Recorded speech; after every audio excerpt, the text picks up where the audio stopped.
Since kindergarten, Clyde and I have never gone more than 3 days without seeing each other. But ever since our families discussed our engagement, he has been avoiding me for a whole year. He blocked all my contact information. The security guards of his company said that irrelevant people and Giselle were not allowed to enter. As soon as I appeared within his sight, he would immediately turn and leave. Later, his friends couldn't stand it and took me to secretly find Clyde. When I arrived, Clyde's cold voice came from behind the door of the private room. A little thing that comes running at the beck and call. I feel that getting engaged to her is beneath me. I have neither the ability nor the personality. And getting engaged to her makes me feel like I'm lowering my status. I held the doorknob and didn't push the door any further. Hello, everyone. Welcome to my channel. Subscribe us to read wonderful novels every day. Now the story begins. Dan, who was standing behind me, quickly covered my ears. Sister, don't listen to what Clyde is saying. He's drunk and not thinking straight. I'll go and scold him for you. After saying that, he tried to push the door open. I grabbed Dan's sleeve and shook my head. All this time, I just wanted to ask Clyde why he was so resistant to our engagement. And it had even become known to everyone in the upper-class circle. I've been calling him brother for nearly 17 years. But he's not my real brother. Anyway, I have to get married. Why can't it be him? And now, I finally know the answer. It's not that I'm not good enough or that I'm not pretty enough. It's him. He has always regarded me as a little pet that he has raised since childhood, for amusement, to pass the time, or just to have me by his side because I look good. Dan wiped my tears with a handkerchief and mumbled, "Drew and the others are chatting nonsense. None of them are reliable." "It's okay, Dan." I took a deep breath. "Can you take me home? I don't want to look for him anymore." "Okay." Sigh. Just as we were about to turn and leave, the door of the private room opened from the inside. We were stunned and looked at Drew, who opened the door. Face to face, Drew didn't know the situation and pulled my arm to make me go in. This drinking party was originally an opportunity for everyone to persuade Clyde to make up with me. Drew pulled me to sit opposite Clyde. "Clyde, even if you're against our families, you shouldn't treat Giselle like this. Sister Giselle has grown up with us. You should talk to her properly and not cause any misunderstandings with your sharp tongue but soft heart." Clyde didn't look up since I entered the room, but the back of his hand holding the cup was already showing blue veins. Dan followed in and winked at Drew and shook his head. Before Dan could pull me up, Clyde finally spoke. "Giselle, why don't you listen to me? I told you that we shouldn't meet until my grandpa and my parents change their minds. Why are you being so willful?" I hung my head and didn't know what to say. The atmosphere in the private room was stagnant. The last time Clyde was this angry was when a senior who had a good relationship with him confessed to me. Dan sighed and came over to pat my head. Then he called the other brothers in the private room out, leaving me alone with Clyde to talk. Clyde drank a mouthful of wine irritably. "Sister, can't you have some self-esteem? I've said that I'm not interested in you. I've never regarded you as a woman. Instead of clinging to me, can't you improve yourself? All you know is to revolve around men. Are you being cheap? When I take over the company in the future and often go on business trips and attend meetings, I can't always take you with me." I felt as if I had fallen into the cold sea, and my whole body was cold. I didn't have the strength to say anything. "So this is how he has been looking at me all these years. So you should stay away from me obediently. I guess the old man will soon give up on our engagement." "I understand. Will you stop asking Dan and the others to help you find me?" "I won't bother anymore." The pictures from my childhood flashed through my mind like a lantern show. I used to regard these memories as my most precious treasures.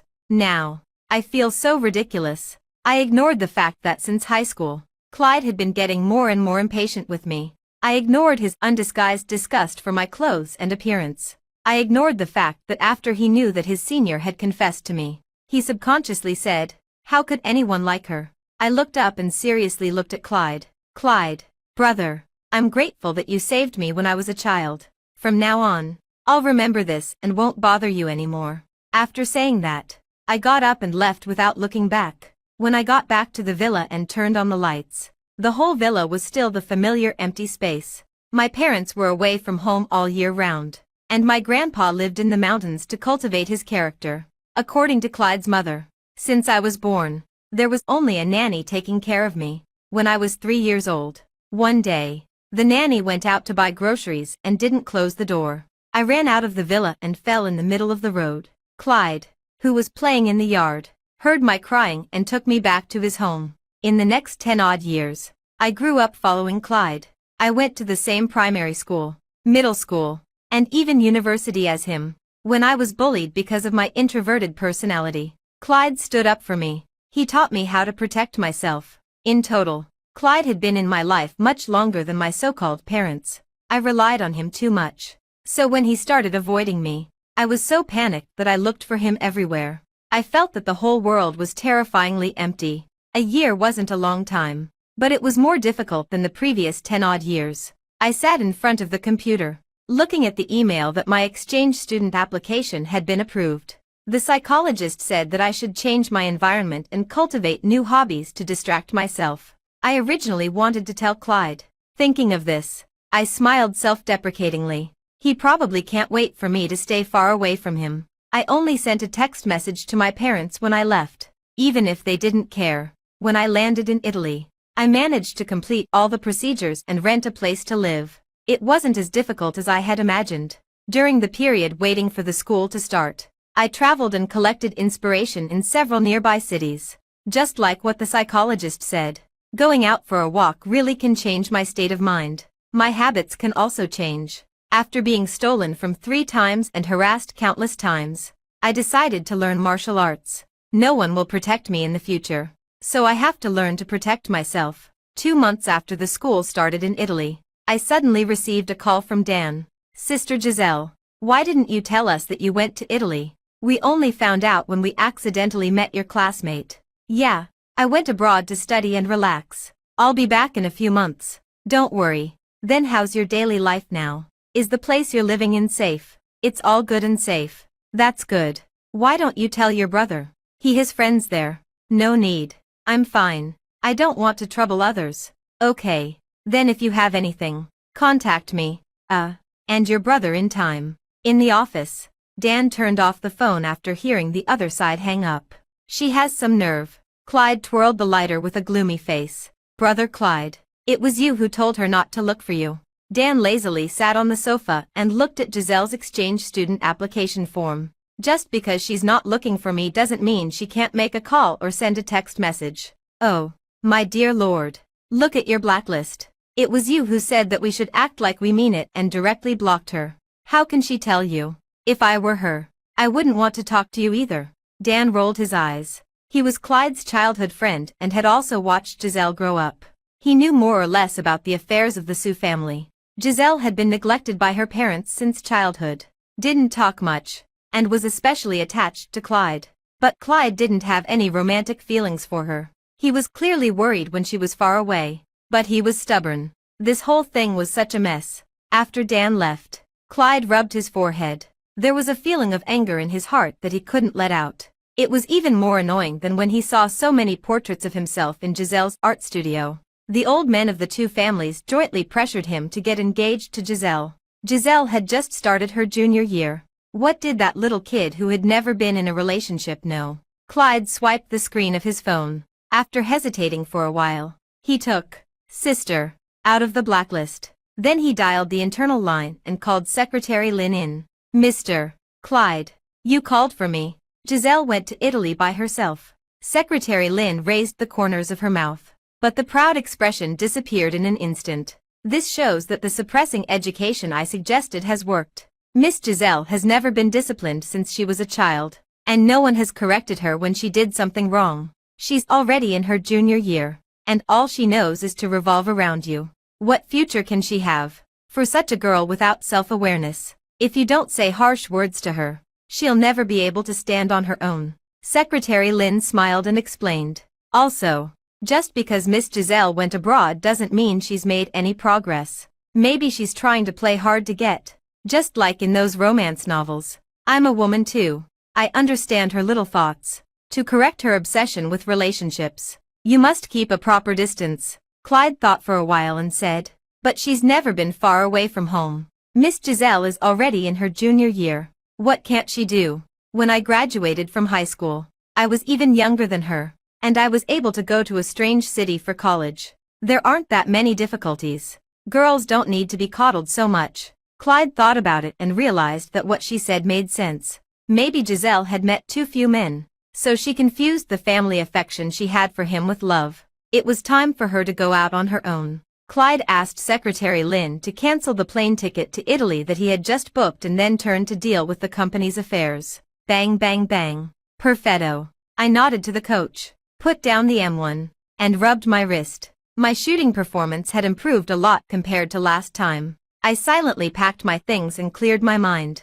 I still had a martial arts class in the afternoon, and I had to go back early in the evening. Otherwise, I would meet that annoying neighbor again. Just as I reached the door, a tall Asian man walked towards me. I silently lowered my head to avoid him, but the man walked straight up to me and stopped. "Excuse me, are you Miss Giselle?" "Yes." "Who are you?" I looked up curiously. The man in front of me was wearing a tailor-made suit. He was nearly 19 meters tall and exuded the oppressive aura of a person in a high position. But the moment I met his eyes, that oppressive feeling disappeared.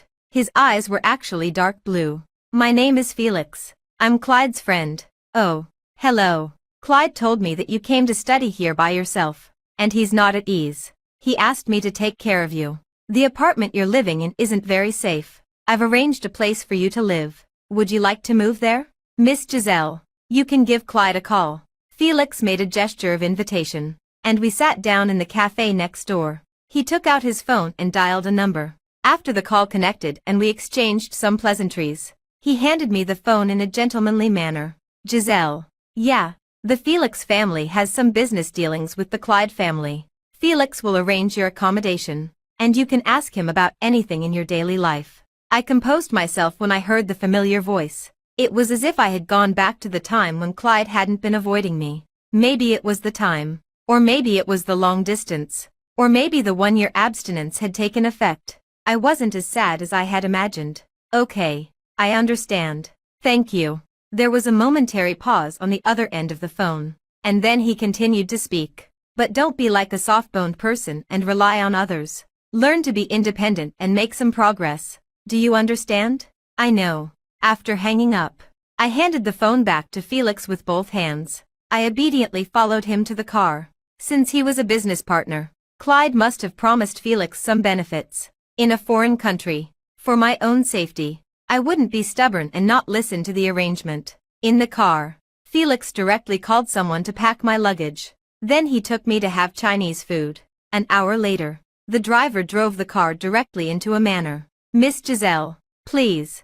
"Thank you, Mr. Felix." As soon as I got out of the car, I saw the butler and several maids waiting. Felix motioned for me to follow him in. "You don't have to call me Mr. I was 7 years old when you went abroad, and we met a few times at Clyde's house." I looked up at the man in confusion. "At that time, you were playing hide-and-seek with Clyde and bumped into my leg. Then you sat on the ground and started crying." Felix recalled that he had a deep impression of Giselle at that time. He went to Clyde's house with his father. As soon as he entered the door, a little white ball of cotton bumped into him. Like other children of that age, if they were hurt, they should have cried loudly. But little Giselle just touched her nose, sat on the ground, and blinked her eyes and shed tears. Before he could comfort her, the little cotton ball wiped her tears by herself. She said to herself, "Giselle doesn't hurt. Be good."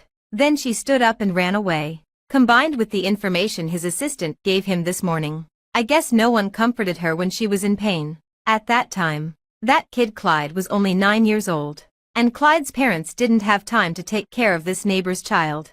Felix thought at that time, if no one wanted this child, it would be better to take her abroad and raise her himself. Unexpectedly, more than 10 years had passed, and now his childhood thought had come true. Before I knew it, we walked to the second floor. In a room with the door open on the right side of the stairs, there was a man and 2 or 3 maids packing my luggage. The man greeted us when he saw us. "Mr. Felix." "Miss Giselle." "Mr. Felix, didn't you say we were going to the flat in the south? Why did we change to your manor?" Hearing this, I also looked up at Felix. The tall man touched the tip of his nose. "Oh, my cousin is coming to live there recently, so I can only arrange for Miss Giselle to stay here." "Oh, okay." The following days passed very peacefully. Felix even set up a small art studio for me in the study on the 3rd floor. When I didn't have classes, I painted in the studio. Felix often sat in the study dealing with work.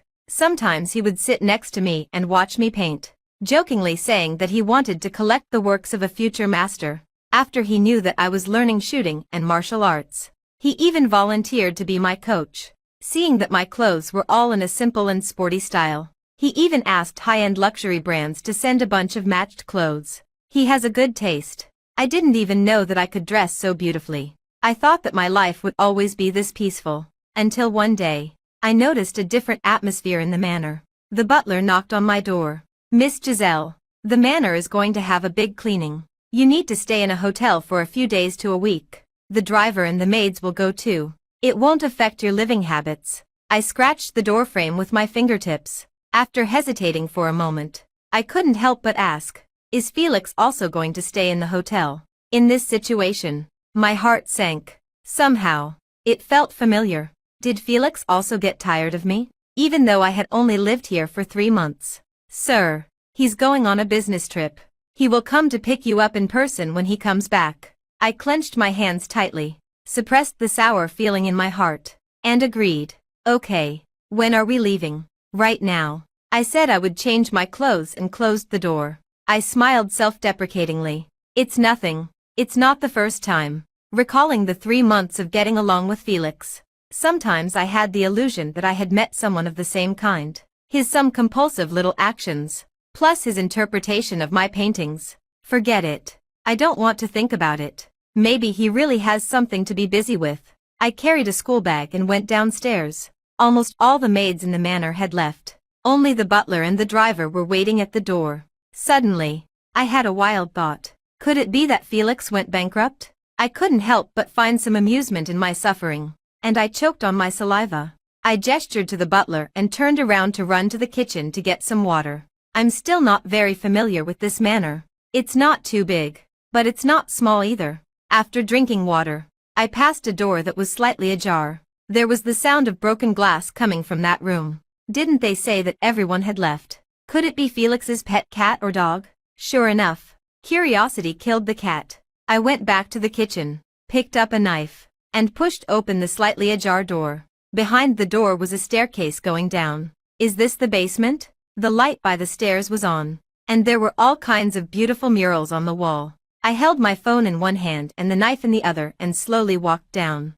There was another door below, and it was very exquisite. I thought about stopping. What if there was danger? Just as I was about to leave, I heard a familiar voice. Although it was just a muffled groan, I recognized it as Felix's voice. I turned around and opened the door. It was really him sitting on the ground looking decadent. There were fragments of a wine bottle on the ground, and Felix was holding a piece of glass in his right hand. His left hand was all bloody from hitting the wall. Between closing the door and going in out of kindness, I chose to call him while leaning against the door. I was timid, but not completely so. "Felix, Felix, are you okay?" Felix's body sitting on the ground suddenly froze, and his muscles tensed up. It seemed that he didn't expect someone to talk to him. He turned to look at me at the door. "Giselle, how did you find this place? Didn't the butler take you away?" Felix forced a gentle smile as usual. If we ignored his trembling left hand, I hesitated for a few minutes and regretted calling him. "Then I'll leave. I won't disturb you. Don't forget to deal with the wound on your hand." Just as I was about to close the door, I vaguely heard the man's soft plea. "Don't go." "Huh? I won't hurt you. Don't be afraid.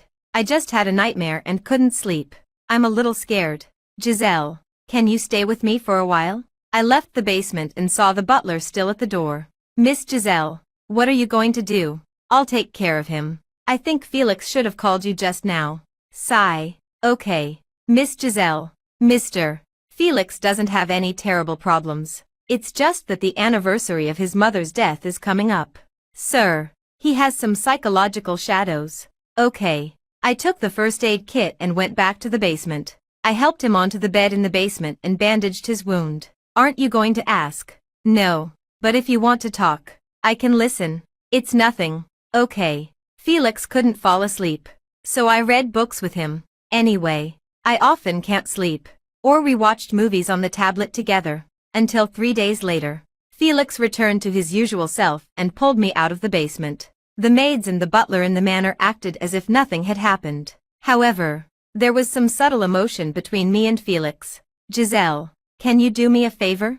I had just finished my final work in the art studio on the 3rd floor. I turned around and saw Felix sitting next to me with a smile on his face. Sure. Felix raised his eyebrows. I haven't told you what the favor is yet. With Felix's wealth and status, I can't help you get anything. I don't have much social contact. So it's not asking me to introduce you to any connections. So the only thing useful about me is myself. Do you want me to paint? Or do you want me to accompany you to some occasion? I shrugged. Most likely. He wanted me to attend an event as his female companion. You're so smart. I want to invite you to my Aunt Mrs. Guardy's dinner party. My aunt likes to introduce me to the noble ladies she knows. It's hard for me to get away from her every time. I didn't have any close ladies by my side in previous years. Now that you're here, I readily agreed. Although I wasn't disciplined since I was a child, I didn't lack money and material things.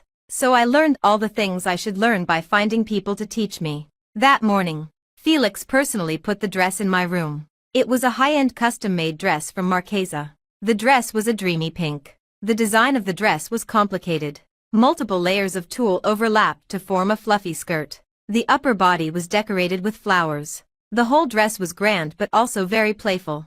After changing, the stylist did my makeup and hair according to the dress. I held the hem of the dress and stood on the 2nd floor. Felix heard the sound and looked up from the sofa. When he saw me, his dark blue eyes widened, and he didn't hide his surprise. Then he quickly went upstairs. He stopped 1 step below me. He gave a gentlemanly bow and then stretched out his hand. Dear princess, would you like to attend the dinner party with me? I couldn't help but laugh. It was really childish. I put my hand in his palm.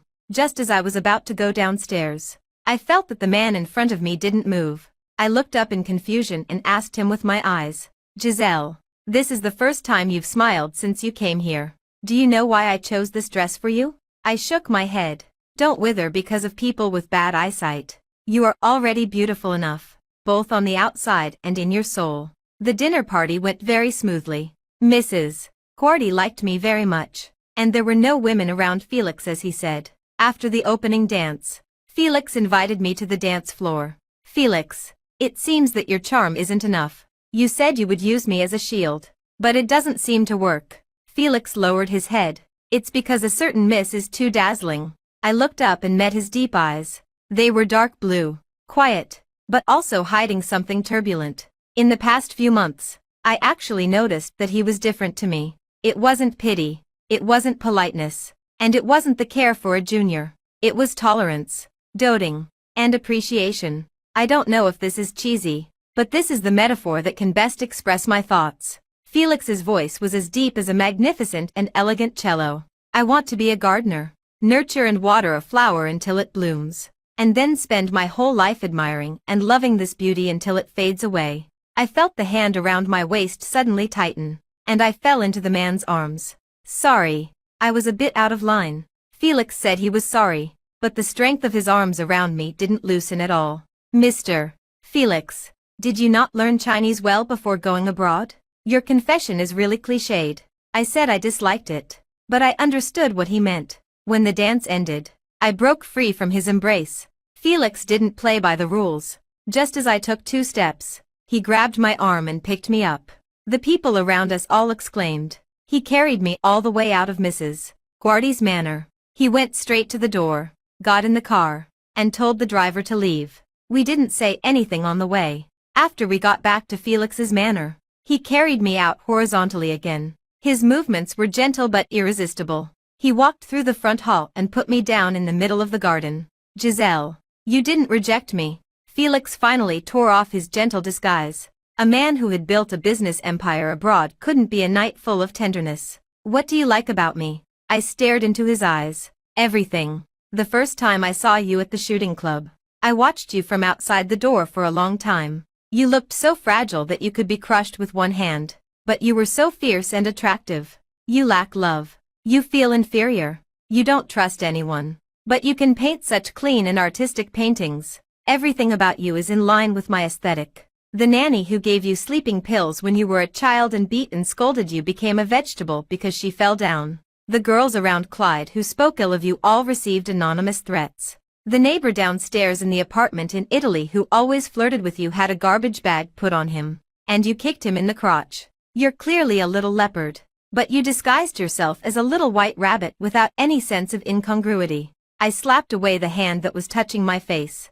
He looked so obsessed. Like a pervert. So what? I looked at this big bad wolf who showed his fangs. You accompanied me in the basement for 3 days. I thought at that time, how nice it would be if you could stay by my side all the time. Felix's hand stroked my side face, and then slowly moved down to pinch my neck, exerting a little force. It was as if my life was in his hand. He was domineering. Be my significant other. I can be your family, your friend, your lover, all the relationships you want, and give you all my love. And I completely belong to you. My wealth, my relatives, my body, my soul, my life. At this moment, time seemed to stand still. I was tempted by the words, all my love. I heard my own voice. Okay. Then I was pulled into the embrace that seemed to control my whole world. An eager kiss fell. It was like giving me oxygen.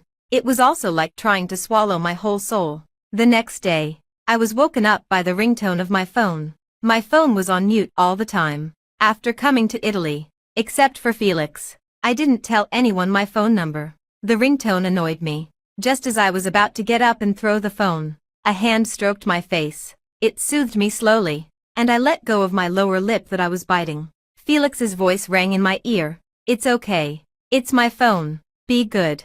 After saying that, he picked up the phone and looked at the screen. He neither hung up nor answered. I lay in Felix's arms, opened my eyes, and looked up. He raised his eyebrows with interest. It's Clyde. Are you going to answer it? The man lowered his head and pecked me. Give it to me. I rolled my eyes. Felix was so childish. Felix, I heard that you took Giselle to the dance yesterday. Thank you for taking care of her. Giselle isn't used to attending such occasions. Did she cause you any trouble? I coughed. I didn't cause Felix any trouble, and I was very obedient. I was so dizzy that I ended up in his bed yesterday. I despised myself who was coaxed by the man yesterday. Giselle. Yeah, it seems that you called Felix. So he gave me the phone. Your habit of getting up early is very good. Keep it up. Clyde probably thought we had already gotten up and had breakfast. I didn't want to explain either. Okay, brother. We chatted about some unimportant things, and then Clyde hung up the phone. Clyde stood on the golf course with a few friends. He looked proud. I told you so. My sister went to Mrs. Guardy's dinner party yesterday and recognized Giselle from your family. Clyde. Clyde looked at the phone call page with an unclear expression. Do you have any photos? Yes. My sister sent them to me. Giselle has never dressed so beautifully in China. Did you, as her brother, not let her dress up? Gary was still joking carelessly. He laughed dryly and then felt that the atmosphere was wrong. Show me the photos. Clyde's voice turned completely cold. Oh, okay. Just as Gary flipped out the chat records, Clyde snatched them away. His sister took more than 10 photos. There were photos of the two of them entering the venue arm in arm. There were photos of the two of them dancing on the dance floor. There were photos of Felix carrying Giselle horizontally in his arms and leaving. His sister also sent several messages. Look, these two are definitely in a relationship. Right. My mom also said that I should get to know Mr.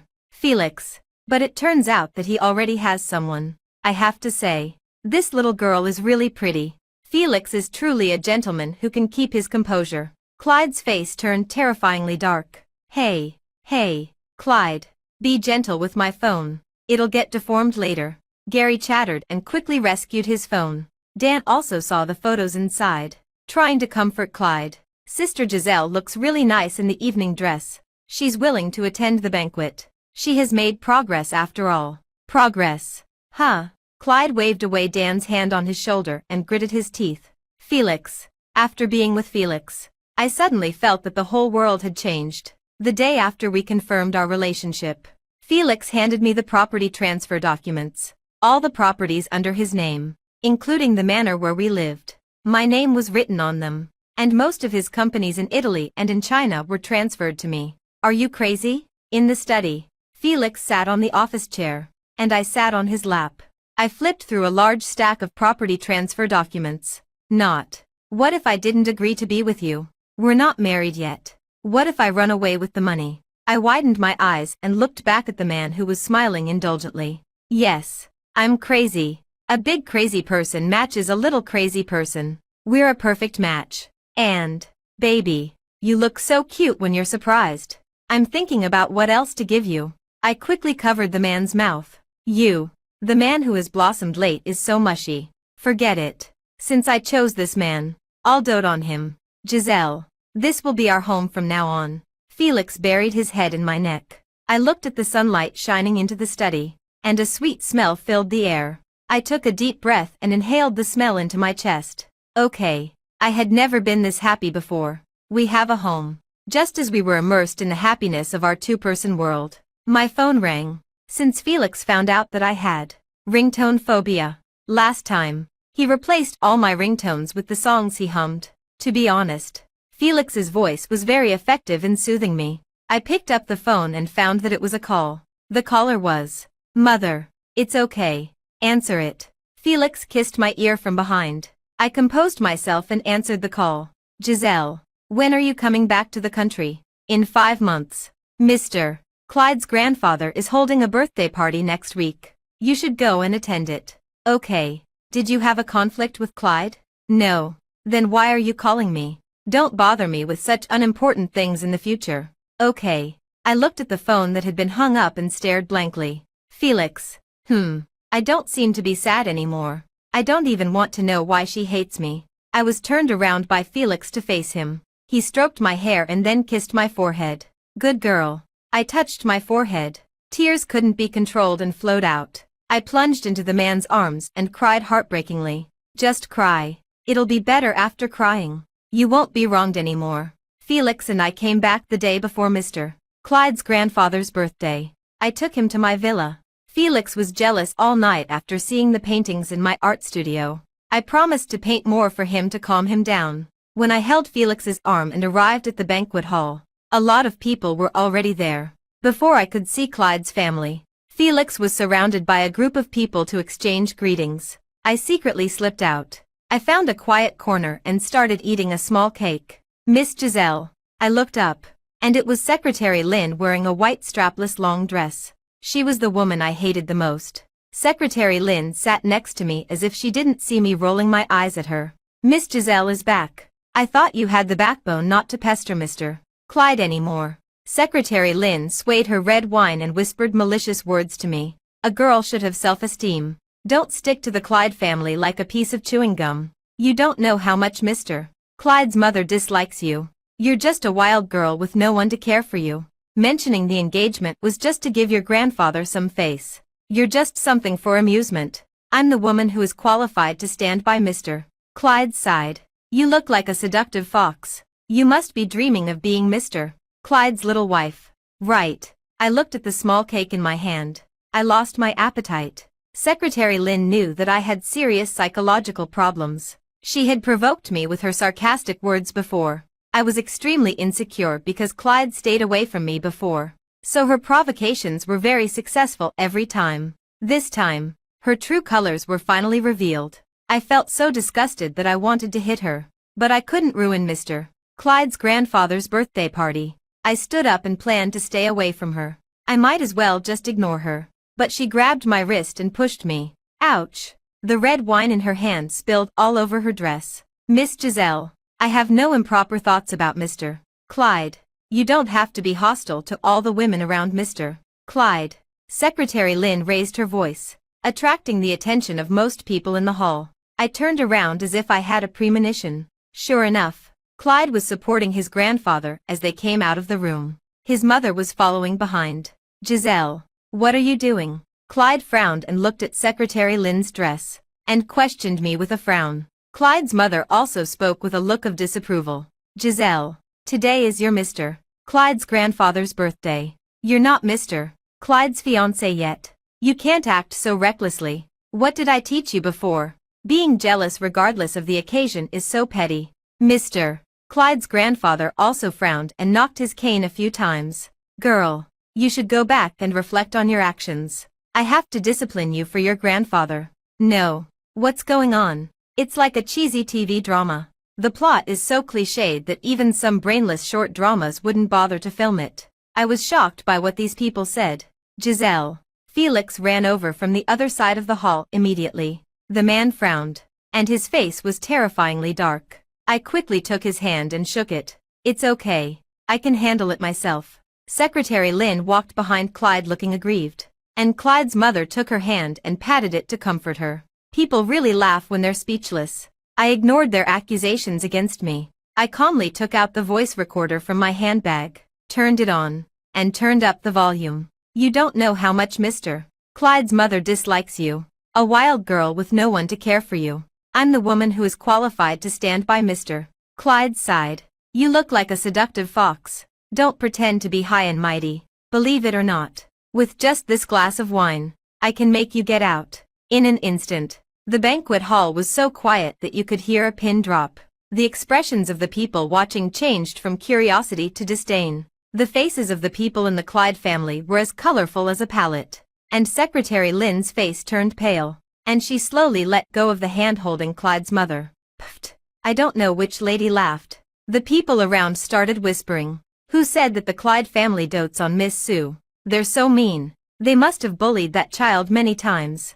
Didn't they say that the Clyde family proposed the engagement? Maybe they thought that Miss Giselle's family background was good and she was easy to manipulate. Indeed, Miss Giselle's family is from a scholarly family. They're blatantly bullying her, probably because her parents are always away doing archaeological research. However, this little girl is really pretty and smart. Don't say that. I kind of want to take her as my daughter-in-law. I raised a fake professional smile and turned off the voice recorder. Are you kidding? I've been bullied since I was a child, and my sense of prevention is at its maximum. A voice recorder is an essential item in my daily life. By the way, to record Mr. Clyde's grandfather's birthday, I also brought a micro camera. I took off the brooch pinned to my dress.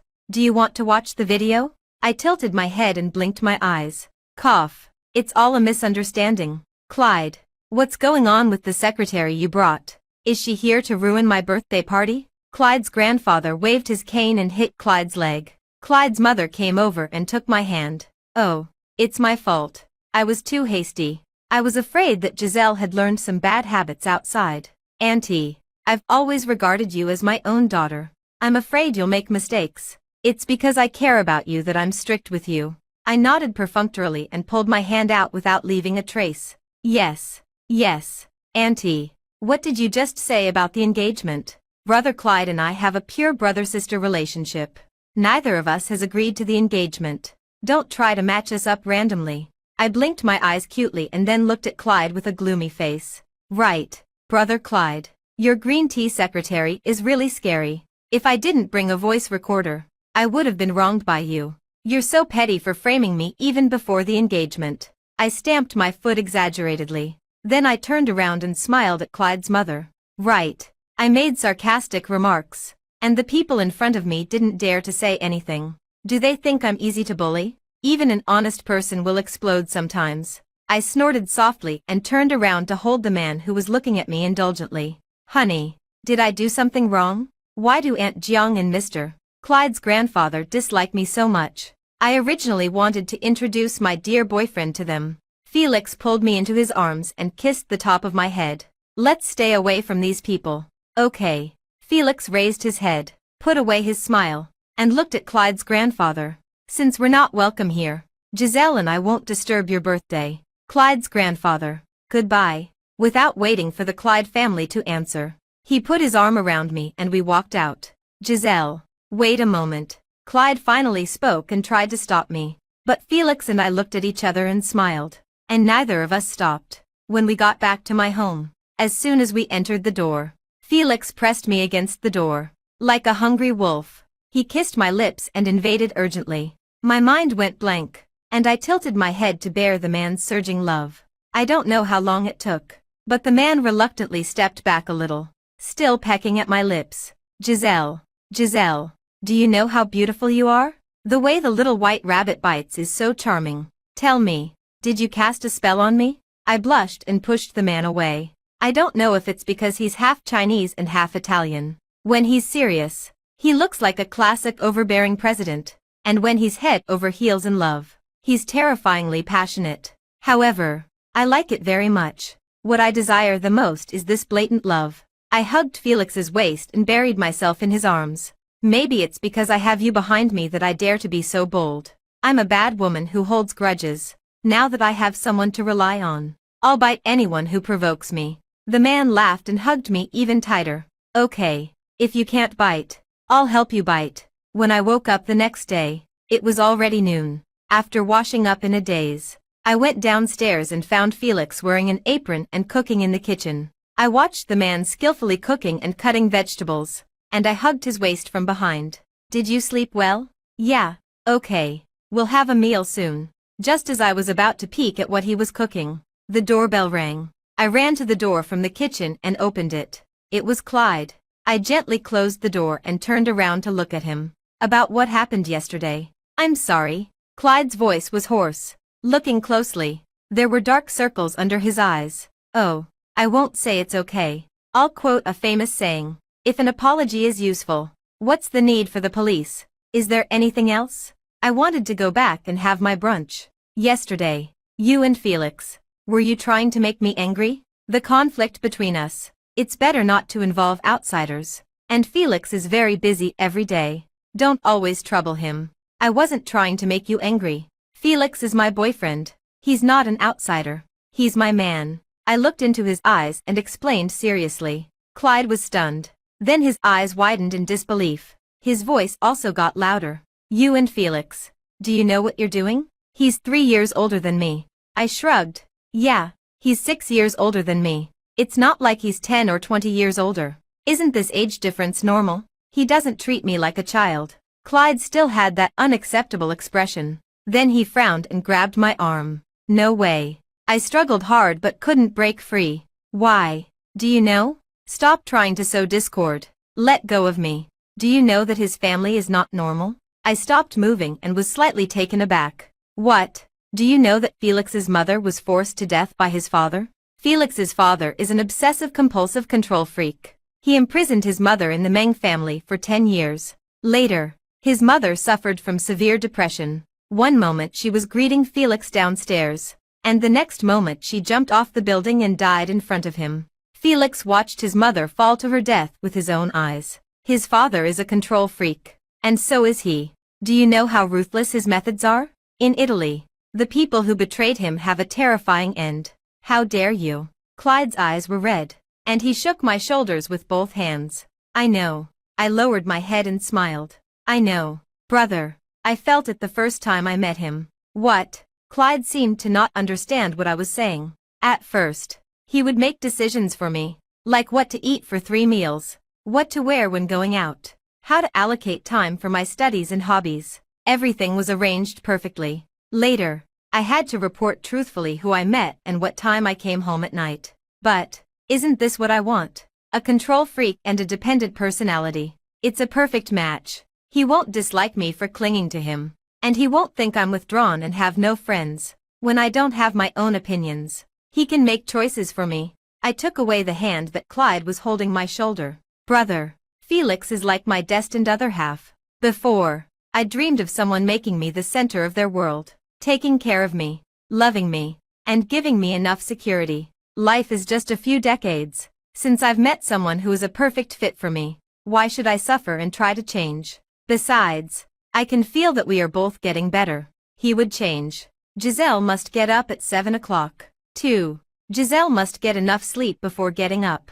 He would encourage me to do everything I wanted to do. Even if I was about to fall, he would immediately pull me up from behind.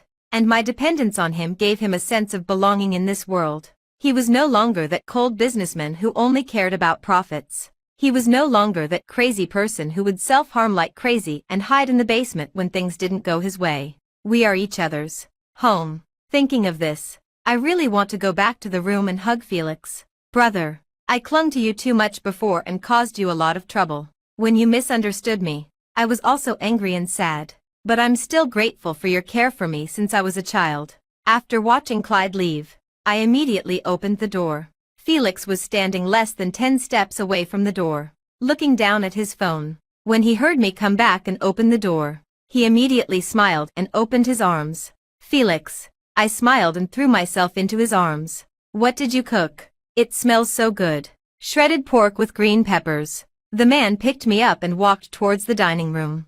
During the last medical examination, it was found that you were anemic. So our Giselle needs to supplement iron. Ah, but I don't like green peppers. No way. You have to eat at least a bite. I cut the green peppers very finely and cooked them very soft. You won't be able to feel them when you mix them with the rice. Okay, I'll eat a little. Good girl. We didn't rush back to Italy. We played around in the country, on the private race track in City H. 2 sports cars, one black and one red, were neck and neck in speed. The wheels were turning at a high speed. The roar of the engines resounded throughout the track. In the end, the black car was a little better and crossed the finish line 1 second faster than the red car. After parking the cars, a man and a woman got out of the driver's seats. I won. Felix leaned against the car door and hooked his finger at the racer in the red sports car. I threw myself into his arms and bit his exposed neck. I tasted the saltiness of sweat in my mouth. My adrenaline was surging, and I was still excited. We kissed passionately. Let's have another race next time. I will definitely beat you. I just won by chance this time. I will work harder later. The opponent is really too strong. Okay. We also participated in several auctions. Felix was obsessed with the auction items that one desires, and then I would raise the bid and buy it for him. Although I was using his property, in the private room of the bar. Clyde, you should drink less. You're almost getting alcohol poisoning. Dan snatched the wine bottle from Clyde's hand. He tried to wake up the man who was drinking to forget his troubles. Why? What? Dan leaned his ear to Clyde's mouth. Why doesn't Giselle come to me anymore? She hasn't pestered me to watch movies, read books, or paint with her for a long time. None of those women are as pretty and well-behaved as Giselle. Secretary Lynn. Yes, Secretary Lynn. I've fired her. She deliberately sowed discord, making our dear Giselle run abroad sadly. Giselle. Giselle. I regret it. Clyde covered his face with both hands, and tears seeped out from between his fingers. Dan lit a cigarette irritably. As Clyde's best friend, he always thought that Clyde's feelings for Giselle were definitely more than just brother-sister love. But at that time, even if he pointed it out, Clyde wouldn't believe it. So he tried his best to prevent Clyde from hurting Giselle. The current ending was what Clyde brought upon himself. People only realize how precious the things they once thought were the most ordinary are when they lose them. Epilogue. In the morning, Felix stared obsessively at his wife in his arms. After being married for 7 years, Giselle had become more and more charming. They explored new fields together, got into the same university, enjoyed their college life, and had a romantic campus love affair. After graduation, they went on a trip and did charity work. They wrote down the stories of their journey. They had been resting in the manor for 3 months. Next month, they decided to go to Antarctica. They needed to prepare a lot of things during this period. He enjoyed it. Over the years, Giselle had completely cut off contact with the Sue family's parents. It was said that the Sue family's parents had divorced and each had their own new family. As for why her parents didn't love her, Felix thought that it probably didn't matter to Giselle anymore. Some truths were not beautiful. So in their story, there was no need for the answers to the so-called past. Even if they knew the truth, it wouldn't change the current situation. It would only add to their troubles. As for Clyde, his story was even more complicated, and it was still a mess. He married Secretary Lynn from that time. Unbelievable. It was really unbelievable. Back then, Lynn drugged Clyde while he was drunk. After that, she ran to the countryside. She gave birth to a boy and raised him until he was 5 years old before bringing the child back to the Clyde family. Under the pressure of Clyde's grandfather and his parents, the two got married. It was just getting a marriage certificate. After marriage, Lynn kept using the Clyde family's money to support her own family. Later, the Clyde family found out that Lynn actually had 3 younger brothers. They took advantage of being Mr. Clyde's brothers-in-law and made a mess of the Clyde family. But it was too late for Clyde's parents to regret it. It was said that they were now in the process of getting a divorce. Lynn opened her mouth wide and desperately wanted to tear off half of the Clyde family's property. Clyde's mother somehow got Giselle's new phone number. But Felix answered the phone. Dan, who was standing behind me, quickly covered my ears. No one could affect their life. Thinking of this, Felix looked at the time. It was almost time for Giselle to get up. They were going out for breakfast today. He had to match clothes for Giselle later. It was the season when wisteria flowers were in bloom. They could wear a set of purple couple clothes today. Felix lowered his head and kissed Giselle on the forehead. Good morning on this new day, my other half.